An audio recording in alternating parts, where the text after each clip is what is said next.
बीते 6 महीनों में दुनिया ने पूरी कई तरह की जंग देखी। हाल ही में इजराइल और ईरान का जंग देखा, जिसमें बाद में अमेरिका भी कूद गया। उससे पहले अमेरिका ने पूरी दुनिया में टैरिफ लगाया, जिसके बाद अमेरिका और चीन में टैरिफ वॉर हुआ। रूस और यूक्रेन का युद्ध हम देख ही रहे हैं, और भारत का पाकिस्तान के खिलाफ ऑपरेशन सिंदूर भी किसी जंग से कम नहीं था। लेकिन इन तमाम वॉर के बीच 6 महीने से 3 देश ऐसे हैं जिसमें अभी तक जंग चल रही है। अब सवाल यह है कि आखिर ये 3 देश कौन से हैं और जिनमें अभी भी जंग चल रही है और जिसके बारे में अभी किसी को भी नहीं पता है। तो आइए जानते हैं कि वो 3 देश कौन से हैं और किस बात को लेकर जंग चल रही है जिसके बारे में किसी को भी नहीं पता। लेकिन खबर जो आ रही है कि 3 देशों में अभी तक जंग चल रही है, और इन देशों के बीच जो जंग चल रही है इसमें सरपंच का रोल कौन अदा करने वाला है। क्या हर बार की तरह अमेरिका फिर से इन 3 देशों के बीच कूदेंगे, श्रेय लेंगे जंग रुकवाने का, या फिर कुछ और नया देखने को मिलेगा। तो आइए जानते हैं कि पहले कि वो 3 देश कौन से हैं और किन बातों को लेकर जंग छिड़ी हुई है। साल का पहला हाफ लगभग खत्म हो चुका है। इस जंग में अभी तक भारत की जीत होती हुई दिखाई दी है। खास बात यह कि भारत ने इस जंग में दुनिया की 2 सबसे बड़ी इकोनॉमीज को मात दी है। इसका मतलब यह कि भारत ने अमेरिका और चीन को बेहद बुरी तरह से मात दी।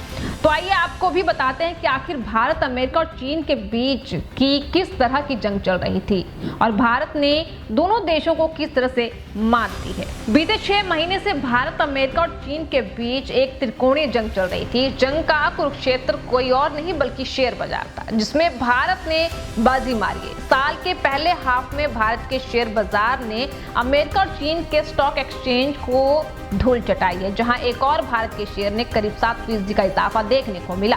वहीं दूसरी ओर अमेरिका और चीन के शेयर बाजार में महज 3 से 5% का इजाफा देखने को मिला।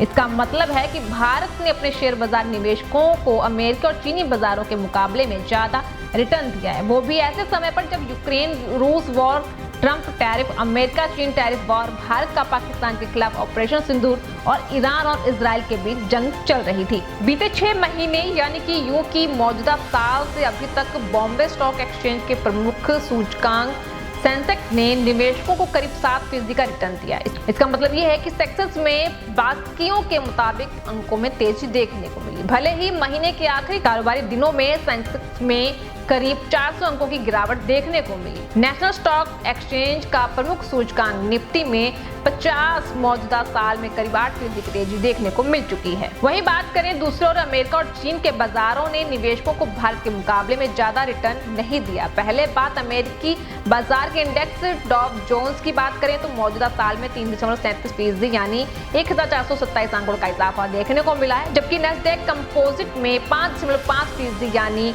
992.67 अंकों की तेजी हुई है। और खास बात यह है कि 3 महीने यानी अप्रैल से जून तक शेयर बाजार में अच्छी तेजी देखने को मिली और इसी दौरान सेंसेक्स में 10% का इजाफा देखने को मिला। इसका प्रमुख कारण विदेशी निवेशकों का भारत में निवेश है।